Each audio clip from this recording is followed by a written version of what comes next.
Hello बच्चों, आप सबका एक बार फिर से स्वागत है आपके अपने channel chemistry clinic learning science. चलिए, बहुत दिन के बाद इस काम में व्यस्त था, सो आज फिर मौका मिला है। हम लोग अपना क्लास कंटिन्यू रखेंगे और आप यदि इस चैनल पर नए हैं तो इससे पहले वाले वीडियो को कम से कम जरूर देखें और चैनल को सब्सक्राइब करना ना भूलें, ताकि आपको जो है नोटिफिकेशन आपके पास पहुंच जाए। ठीक है, तो इससे पहले वाले वीडियो में सर क्या है सर जिसे हम जरूर देखें, वो बात हम आपको बता दें। इससे पहले वाले वीडियो में जो है हम लोग सबसे पहले यहाँ टॉपिक देख रहे हो, मेरे पीछे लिखा हुआ है जल अपघटन के आधार पर कार्बोहाइड्रेट का वर्गीकरण। यानी कि वर्गीकरण पढ़ने से पहले हम क्या पढ़े होंगे? कार्बोहाइड्रेट्स। क्या पढ़े होंगे? कार्बोहाइड्रेट्स। तो वही आपसे रिक्वेस्ट है कि आप जाएं, इससे पिछला ज्यादा पिछला नहीं, रिव्यू वीडियो को देखिए, क्योंकि उसमें कार्बोहाइड्रेट के बारे में जानकारी दिया गया है। कार्बोहाइड्रेट्स क्या हैं, तब तो उसका वर्गीकरण समझ में आएगा। तो पहले उसे देखिए, उसके बाद इसे देखिएगा, बहुत बेहतर समझ में आएगा। और यदि आप उसे देख चुके हैं तो आप आराम से, अगर मेरे चैनल के माध्यम से या किसी और चैनल के माध्यम से या कहीं आप क्लास में ऑफलाइन में पढ़ चुके हैं, सिर्फ आपको अगर प्रकार में अगर समस्या है, उसके वर्गीकरण में समस्या है, तो आप यहाँ से आराम से कर सकते हैं। आप देख लीजिए, आपको हम समय बर्बाद करना नहीं चाहते हैं, इसी कारण जो भी चीज है उसको सबसे पहले हम नोट डाउन कर दिए हैं। बस क्योंकि ये थ्योरेटिकल टॉपिक है, ज्यादा इसमें जो है रिएक्शन वगैरह नहीं है, तो हम समय बर्बाद करना नहीं चाह रहे हैं, पहले नोट डाउन कर दिए हैं और उसके बाद एक एक पॉइंट हम आपको एक्सप्लेन कर देते हैं। ठीक है, चलिए।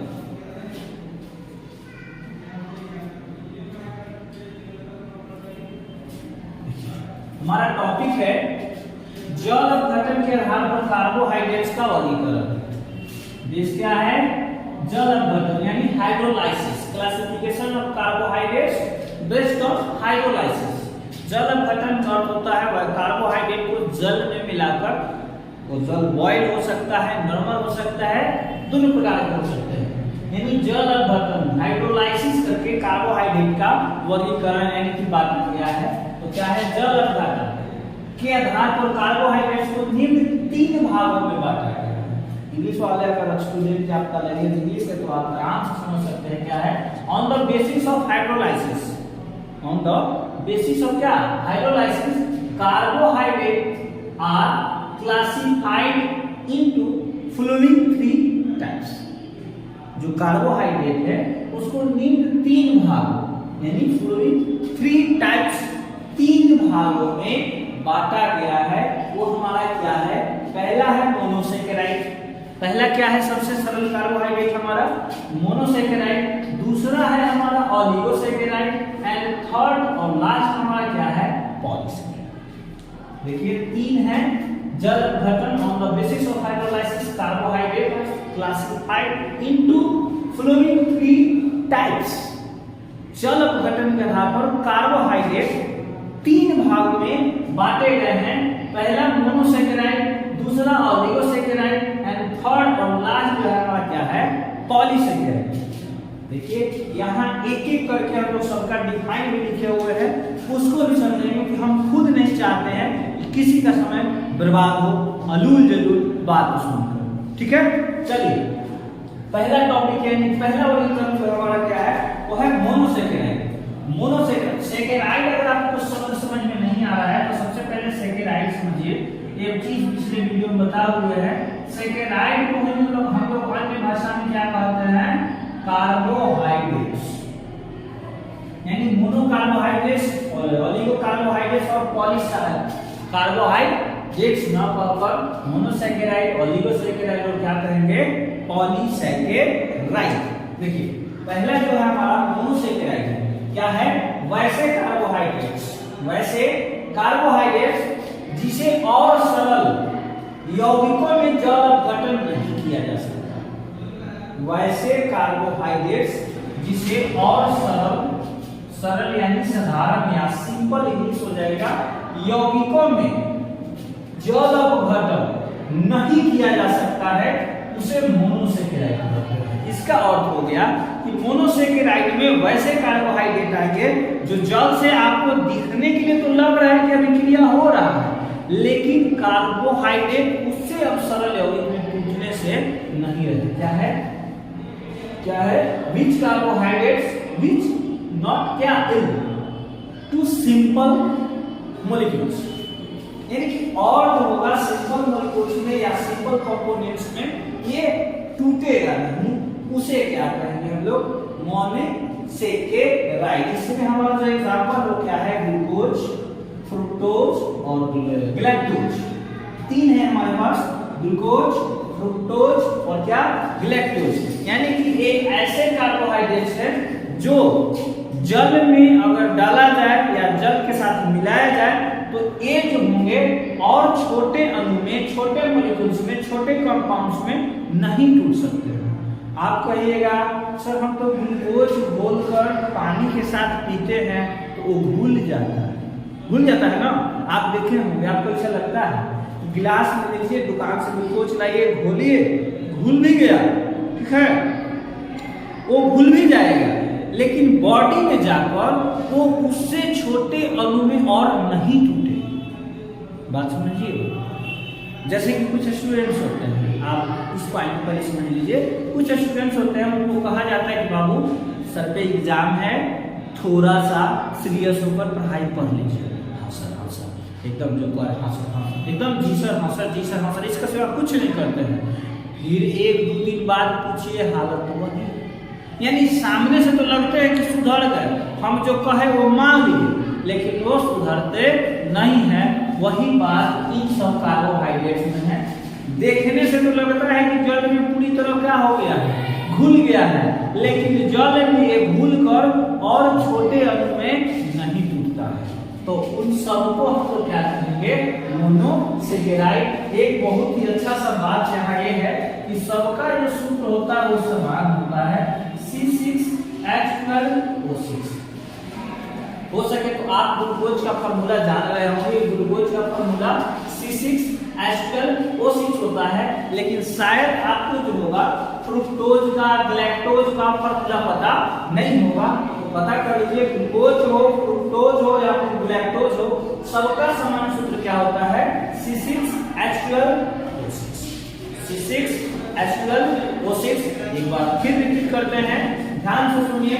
ग्लूकोज हो, फ्रुक्टोज हो या फिर गैलेक्टोज हो, सबका मॉलिक्यूलर फार्मूला समान है C6H12O6। ठीक है।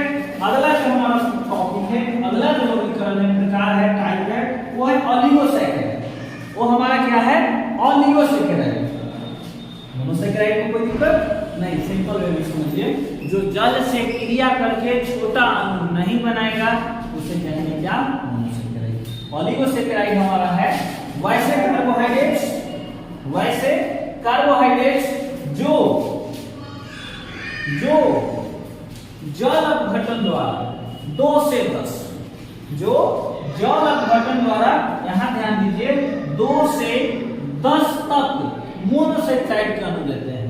यानी जल से अभिक्रिया कर लेंगे, या तो 2 मोनोसैकेराइड देंगे, या 3 देंगे, 4 देंगे, 5 देंगे, ऐसे से कहां तक 10 तक मोनोसैकेराइड के अणु देंगे। वैसे कार्बोहाइड्रेट को क्या कहा जाता है ऑलिगोसैकेराइड। यानी which carbohydrates on the hydrolysis yield 2 to 10 क्या monosaccharide molecules, this type of carbohydrates known as क्या ऑलिगोसैकेराइड। यानी कि जो जल से क्रिया करे, या तो 2 दे, या तो 3 दे, या ऐसे से कहां तक 10 तक कार्बोहाइड्रेट दे दे, वैसे कार्बोहाइड्रेट को क्या कहेंगे ऑलिगो कार्बोहाइड्रेट या ऑलिगोसैकेराइड। अब कहेंगे सर इसका एग्जांपल नहीं लिखेंगे, एग्जांपल नहीं लिखेंगे कि ऑलिगोसैकेराइड ये देखिए, ये जल से क्रिया करके कुछ नहीं दे रहा था, जो था वही था, लेकिन ये क्रिया करके 2 से 10 तक देते, तो पता चलेगा तब ना कि 2 वाला है, 3 वाला है, 10 वाला है। तो उसके अकॉर्डिंग जो है एक फर्दर क्लासिफाइड है, मतलब आगे भी इनका वर्गीकरण किया जाएगा डाइसैकेराइड में, मोनोसैकेराइड, ट्राइसैकेराइड में, टेट्रासैकेराइड में और इस तरह से कहाँ तक 10 तक होता तो 10 तक है, लेकिन कम से कम 2 पढ़ना नेसेसरी है, बहुत जरूरी है, डाइसेकेराइड और ट्राइसेकेराइड। क्योंकि किसी किसी बुक में होता क्या है ना, ओलिगोसेकेराइड ना देकर डायरेक्ट डाइसेकेराइड दे देता है। इसका सबसे अच्छा एग्जांपल है शुगर, जिसको हम लोग बोलचाल के वो शुगर बोलते हैं या केन शुगर बोलते हैं, यीशु शर्करा, जबकि कितान में उसको सुक्रोज कहा जाता है। क्या कहा जाता है? सुक्रोज कहा जाता है। तो सुक्रोज को हम लोग अब आगे है उसी तरह से आने वाले टॉपिक को करेंगे।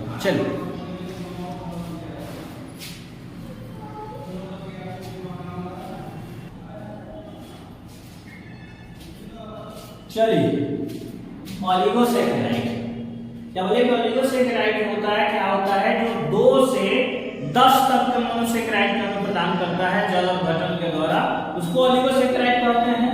ओलिगोसेकेराइड को निम्न भागों में बांटा गया है। निम्न भाग कौन से हैं? Disaccharide, trisaccharide, ETC saccharide. मतलब ईटीसी सेकेराइड में कौन से सेकेराइड आ जाएंगे? टेट्रासेकेराइड, पेंटासेकेराइड, हेक्सासेकेराइड, हेप्टासेकेराइड, ऑक्टासेकेराइड, नोनासेकेराइड और डेकासेकेराइड। माने समझ लो, जो अभिक्रिया करके 2 को देगा डाई, 3 को मोनोसेकेराइड देगा ट्राई, 4 को देगा टेट्रासेकेराइड। उसी तरह से आ जाइए, यहाँ लिखा गया है सबसे पहले डाइसेकेराइड। और देखो इसी कारण हम बोलते हैं कि किसी किसी बुक में क्या होता है, ओलिगोसेकेराइड को डायरेक्ट डाइसेकेराइड कहते हैं। पर मन में क्यों? क्योंकि देखो बड़ बेटा या बेटी जो होती है घर में, वो गार्जियन समान होती है। अगर मान लो कि पापा कहीं किसी काम के लिए 2-4-10 दिन या महीने के लिए बाहर गए हुए हैं, गांव जिला या राज्य से बाहर गए हुए हैं, और मान लो इंस्टेंटली कोई आपको जो है डिसीजन लेना है फैमिली से संबंधित या आपके अपने लाइफ से संबंधित, जो मूल हक या मूल जो डिसीजन लेने का जो रिस्पॉन्सिबिलिटी था आपके फादर पे था, लेकिन वो नहीं है, तो उसका जो डिसीजन होगा बड़ बेटा या बड़ बेटी जो होगी वो ले सकती है। तो इसी कारण ये जो पहला है ओलिगो का पहला है डाइसेकेराइड, इसी कारण कहीं कहीं ओलिगोसेकेराइड या कहीं कहीं डायरेक्ट आपको ओलिगोसेकेराइड की जगह क्या मिल जाएगा? डाइसेकेराइड। तो देखिए डाइसेकेराइड क्या है, नाम से ही क्लियर हो जाएगा। वैसे कार्बोहाइड्रेट जो जल अपघटन द्वारा 2 मोनोसेकेराइड जन्म देते हैं। डाई का मतलब 2, डाई का मतलब 2, यानी कि जो जल से क्रिया करके 2 मोनोसेकेराइड देते हैं। which carbohydrate yield 2 monosaccharide on the hydrolysis? which carbohydrate yield 2 monosaccharide on the क्या? hydrolysis? this type of carbohydrate known as disaccharide, यानी कि इसे हम लोग क्या कहेंगे? डाइसेकेराइड कहेंगे। और इसका सबसे अच्छा एग्जांपल सर सुक्रोज। सुक्रोज जिसको बोलचाल की भाषा में जो है केन शुगर कहा जाता है, यानी हिंदी में बात करें तो हिंदी में हो जाएगा ये यीशु शर्करा। इसको क्या कहेंगे? सुक्रोज, और इसको क्या कहेंगे? यीशु शर्करा। दूसरा है माल्टोज, इसका अन्य नाम है माल्ट शुगर, माल्ट शुगर, ठीक है। और थर्ड है लैक्टोज, जिसका नाम है milk sugar. Sucrose cane sugar जो गन्ने के रस से प्राप्त होता है, गन्ने के रस से। माल्टोज होता है अंकुरित अनाज से, और भी बहुत सारे रास्ते हैं अंकुरित अनाज, अनाज से। जबकि थर्ड मिल्क शुगर है वो प्रॉपर नाम से ही क्लियर है कि दूध से प्राप्त होता है। दूध खाते होंगे बिना चीनी मीठा के मीठा लगता होगा, क्यों? क्योंकि उसमें शुगर होता है। कौन कौन है? सुक्रोज, माल्टोज, लैक्टोज, अन्य नाम क्या? केन शुगर, माल्ट शुगर और मिल्क शुगर। देखिए यहाँ भी बहुत ही अच्छा पॉइंट है कि इन सब का भी जैसे मोनोसेकेराइड का फॉर्मूला सेम था, इनका भी फॉर्मूला सेम है C12H22O11। यानी चीनी का सूत्र आपसे कोई पूछ रहा है, गन्ने के रस का सूत्र पूछ रहा है C12H22O11। C12H22 O11 लैक्टोज का भी वही है, माल्टोज का भी वही है, सुक्रोज का भी वही है, तीनों का सेम है। जल अपघटन हाइड्रोलाइसिस है ना, जल अपघटन कराइए। C12H22O11 plus H2O। जल अपघटन बोले तो जल से क्रिया पहले ही बात कर दिए थे। एक और क्रिया करके क्या देगा, दो मोनोसेकेराइड। जब एक मोनोसेकेराइड का जो फार्मूला होता है C6H12O6, C6H12O6। ये है मोनोसेकेराइड, इसका नाम हो जाएगा, यहाँ पहले नाम निर्धारित कीजिए। अगर इसका नाम सुक्रोज तो इसका नाम ग्लूकोज हो जाएगा, इसका नाम फ्रुक्टोज हो जाएगा। और ये जो होता है H प्लस आयन के उपस्थिति में होता है। H प्लस आयन आएगा कहां से, तनु HCl या तनु H2SO4, तनु हाइड्रोक्लोरिकम या तनु सल्फ्यूरिक एसिड से H प्लस क्यों सर, क्योंकि H प्लस जो होता है केटालिस्ट का कार्य करता है। और केटालिस्ट करने का काम क्या होता है, जो अभिक्रिया दर को जो होता है फास्ट कर देता है। स्वयं अभिक्रिया में पार्टिसिपेट नहीं करता है, लेकिन क्रिया जो होता है दर को क्लियर भार। तो देखिए अगर ये सुक्रोज है तो हमें क्या मिलेगा, ग्लूकोज और फ्रुक्टोज। सेम उसी तरह से अगर माल्टोज का भी जल अपघटन कराएंगे तो कुछ न कुछ मिलेगा, लैक्टोज का भी जल अपघटन कराएंगे तो कुछ न कुछ मिलेगा। जैसे सबका तो फॉर्मूला सेम है, C12H22O11 plus H2O। H plus की उपस्थिति में अगर इसका नाम आप दे देते हो माल्टोज तो ये क्रिया करके देगा C6H12O6, C6H12O6। दो मोनोसेकेराइड देगा, ज्यादा नहीं, कितना, दो मोनोसेकेराइड देगा। इसका नाम ग्लूकोज और इसका भी नाम क्या, ग्लूकोज। यानी कि जब हम माल्टोज खाते हैं तो बॉडी में 2 ग्लूकोज टूटता है, जब हम सुक्रोज खाते हैं तो बॉडी में 1 ग्लूकोज या 1 फ्रुक्टोज टूटता है। उसी तरह से जब हम लैक्टोज खाएंगे, जब हम क्या खाएंगे, हटा दे, चलिए, जब हम लैक्टोज खाएंगे तो बॉडी में जाकर 1 glucose C12H22O11 plus H2O, H plus ion देगा C6H12O6 प्लस C6H12O6। ये हो जाएगा ग्लूकोज, ई हो जाएगा ग्लैक्टोज। यानी तीनों डाइसैकेराइड से हमें ग्लूकोज मिलेगा, सुक्रोज में मिलेगा एगो फ्रुक्टोज, माल्टोज में मिलेगा दोनों ग्लूकोज, जबकि लैक्टोज में जो होगा एक ग्लूकोज मिलेगा, एक ग्लैक्टोज मिलेगा। बोलिए किसी प्रकार का कोई दिक्कत? ये ऑब्जेक्टिव में भी प्रश्न पूछता है कि सुक्रोज के जल अपघटन से क्या प्राप्त होगा। अगर आप सूत्र याद करते हैं कि C6H12O6 तो आप फंसिएगा। क्यों फंसिएगा? क्योंकि जो फॉर्मूला इसका है वही फॉर्मूला इसका और वही फॉर्मूला इसका है, लेकिन नाम अलग है। एक ग्लूकोज है, एक ग्लूकोज है, एक ग्लूकोज है, लेकिन ये देखिए एक ग्लैक्टोज है, एक फ्रुक्टोज है और एक ग्लूकोज ही है। सूत्र समान, संरचना अलग, उसको समावली कहते हैं, और नाम अलग, यानी कुछ न कुछ तो चेंजिंग है। इसके अंतिम भाग में हम लोग पहले ही जो है ग्लूकोज और फ्रुक्टोज की संरचना लेक्चर 1 और 2 में कर चुके हैं। आप चाहे तो देख सकते हैं। इसमें ऑल्डिहाइड फंक्शनल ग्रुप होता है HCHO, और इसमें जो होता है कीटोन फंक्शनल ग्रुप होता है बॉन्ड CO बॉन्ड। ठीक है, उसी तरह से ग्लैक्टोज में भी क्या होगा, कुछ न कुछ चेंजिंग होगा। चाहे तो स्क्रीनशॉट आप कर सकते हैं।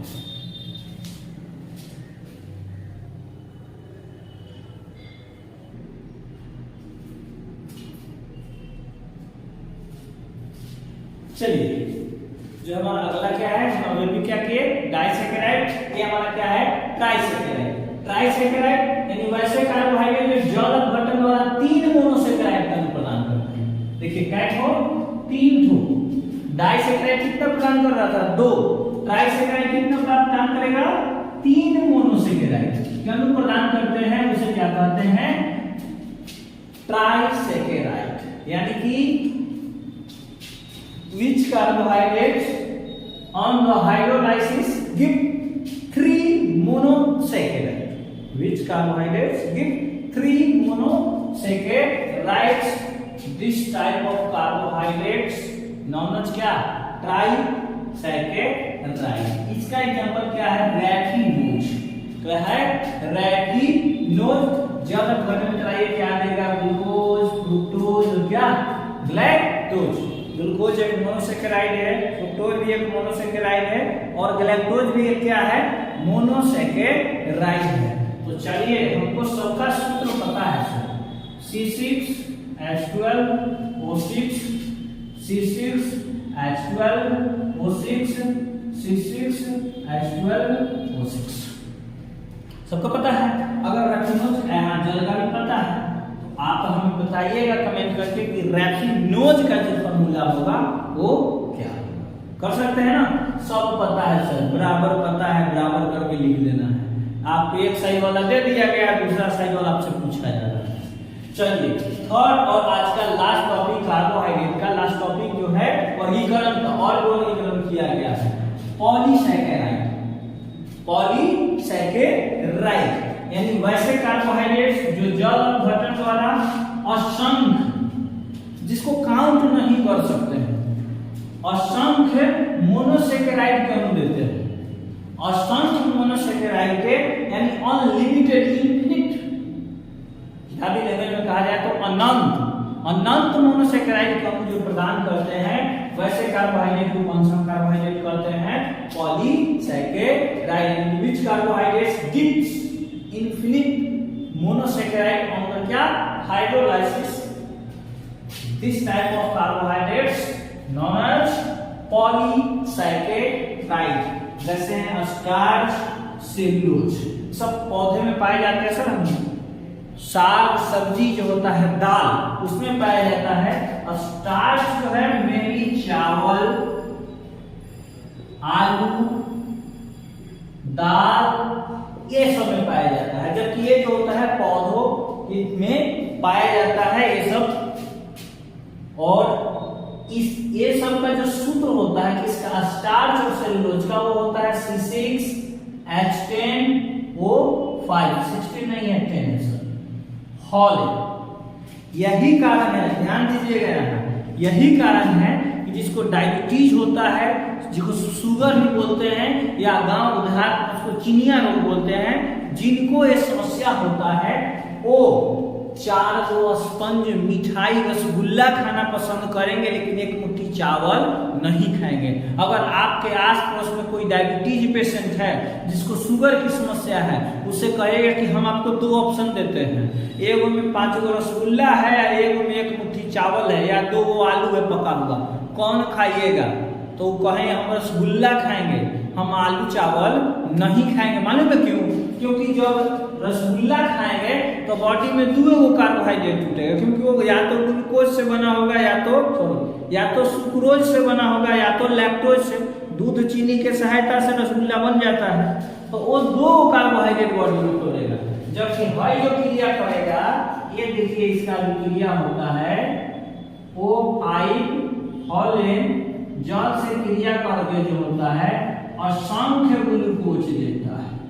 C6 10 to 12 ना, 5 और 6, n नंबर क्या देता है? ग्लूकोज. ये हमारा फॉर्मूला है किसका है? स्टार्च या सेलुलोज का. एक चीज यहाँ नीचे देखिए ग्लाइकोजिन स्टार के साथ लिखा हुआ है, इसका क्या अर्थ है? ये देखिए किसी दिन होता क्या है ना, किसी दिन होता है कि हम ग्लूकोज युक्त कुछ पदार्थ, मीठा, चावल वगैरह वगैरह, कुछ भी जो ग्लूकोज का स्रोत हो वो एक्स्ट्रा हम खा लिए. ठीक है, कार्बोहाइड्रेट जरूरत से ज्यादा खा लिए तो वो जो होता है हमारे बॉडी में जाकर कहाँ? Store in liver. हमारे शरीर का जो स्टोर रूम होता है वो बॉडी होता है, लीवर होता है. वो क्या होता है? लीवर. इसी तरह लीवर में अगर समस्या है तो काम गड़बड़ है, जल्दी से ट्रीटमेंट करवाइए ना तो टिकट कटने वाला है बाबा. सच बता रहा है. तो देखो जिस दिन क्या बोले ज्यादा हम क्या करेंगे? कार्बोहाइड्रेट कुछ भी खा लेंगे, मीठा खा लो, कहीं पार्टी शादी में गए खाली रसगुल्ले है ये था, पूरी पर कोई गए नहीं किया, चावल पुलाव कोई खाए नहीं किया, 10-50 रसगुल्ले खा लो, कहोगे आज बहुत ज्यादा खा लिए, तो वैसे कंडीशन में क्या होगा, शरीर में तो सब जाएगा ही जाएगा, डाइजेस्ट होगा, ज्यादा ग्लूकोज हो गया तो वो जाकर लीवर में ग्लाइकोजीन के रूप में स्टोर हो जाएगा। ये जो स्टोर होगा लीवर में ग्लूकोज किस रूप में हो जाएगा, ग्लाइकोजीन के रूप में हो जाएगा। अब फिर जो होता है एंजाइम और हार्मोन्स की सहायता से, किसी दिन मान लीजिए आप फास्टिंग पे हैं या कुछ भी कार्बोहाइड्रेट युक्त नहीं खाएं, लेकिन काम जो पर डे करते हैं वो करना ही पड़ रहा है, तो वैसे में कार्बोहाइड्रेट कहाँ से आएगा, तो एंजाइम और हार्मोन की सहायता से ग्लाइकोजीन जो होता है लीवर से फिर बॉडी को क्या प्रदान करता है, ग्लूकोज, और तब हमें मिलता है ऊर्जा, हम आगे का कार्यक्रम करते हैं। तो चलिए आज के लिए इतना ही। कैसा लगा आपको कमेंट करके